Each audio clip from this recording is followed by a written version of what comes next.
Bonjour à tous, j'espère que vous allez bien. Alors aujourd'hui, dans cette vidéo, je voulais vous partager un schéma de tirage. Schéma assez simple, mais quand même complet. C'est le schéma en carré.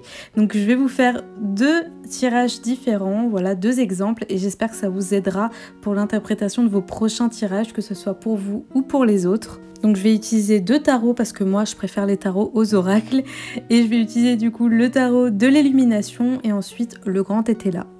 Donc là, je mets un petit peu en accéléré, mais je suis en train du coup de mélanger mes cartes. Après, je vais les couper en deux et prendre les cartes du dessus avec ma main gauche, si ça peut vous aider.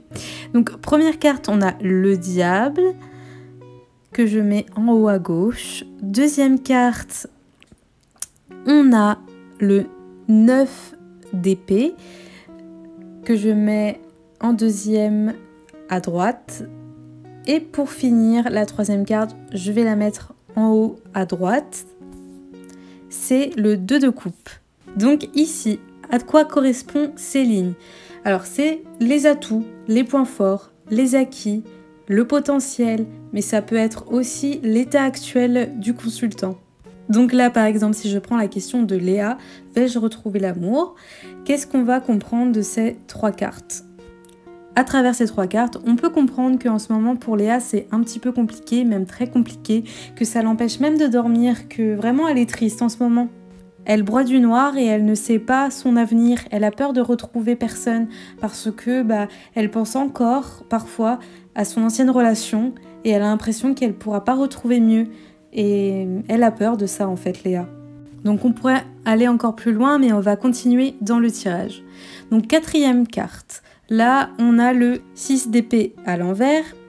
Ensuite, on a le 9 de pentacle à l'envers. Et la sixième carte, le 6 de coupe. Alors ici, ces trois lames, elles représentent le présent, les conseils des cartes sur la route qu'il faudra suivre.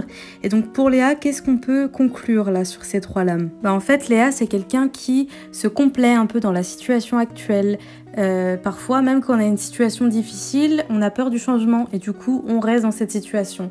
Donc là, on va lui demander de prendre son courage à deux mains pour réussir à quitter cette situation émotionnelle forte et compliquée pour elle et réussir à quitter aussi les regrets et le poids de ses émotions.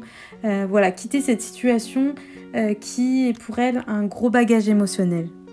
Comme c'est les cartes du présent, on voit bien que pour Léa, pour l'instant, elle n'est pas prête en fait à aller de l'avant, qu'il faudra du temps en fait, il faudra du temps pour elle de réussir à quitter cet état émotionnel parce que il faut qu'elle accepte cette tristesse et qu'elle arrive à la laisser partir, mais pour ça, il faut du temps.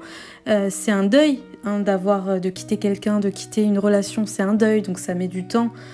Donc il faudra du temps parce qu'en plus de ça, elle y pense beaucoup à cette relation Léa. Elle a vraiment la nostalgie de cette relation qu'elle avait avec cette personne. Ensuite, les trois dernières cartes, ça va être l'influence du futur, ça va être les aboutissements, ça va être également les projets. En tout cas, voilà, c'est le futur. Donc première carte, on a le 3 de bâton. C'est plutôt positif du coup. Pour Léa, on sait qu'elle va réussir à avoir une communication, donc rencontrer du monde. Elle va beaucoup travailler sur elle, donc c'est le succès, la réussite en amour. En tout cas, quelque chose va arriver, quelqu'un va arriver au niveau sentimental. C'est fournir des efforts, mais quelque chose bloque. Et ce quelque chose, c'est le fait qu'elle n'arrive pas à aller de l'avant. Mais elle va réussir, on le voit à travers le chariot, qui représente la victoire, la motivation en général. Et ensuite, la force à l'envers. On va lui demander de faire preuve de patience encore. Pour l'instant, il n'y a pas de rencontre. Il va y en avoir une, on nous rassurait avec le 3 d'épée, mais on lui demande encore de faire preuve de patience parce que ça a été une grosse douleur pour elle, cette rupture, mais elle va réussir à aller au-dessus et lutter contre cette colère et réussir à être plus douce envers elle. Et voilà, c'est tout pour ce tirage avec le tarot de l'illumination. J'espère que ça vous aura plu, j'espère que ça vous aura aidé pour vos prochains tirages à vous.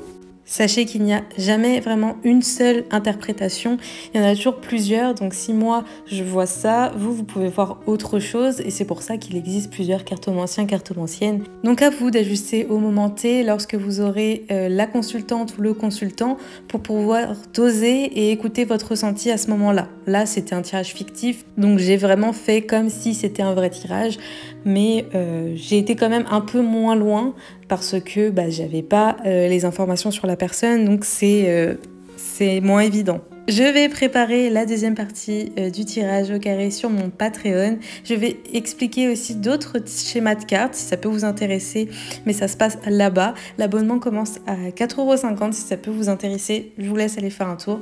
En attendant, moi je vous dis à très vite pour d'autres vidéos. N'hésitez pas à me dire en commentaire qu'est-ce que vous aimeriez voir sur YouTube et je me ferai un plaisir de faire les vidéos. À très vite!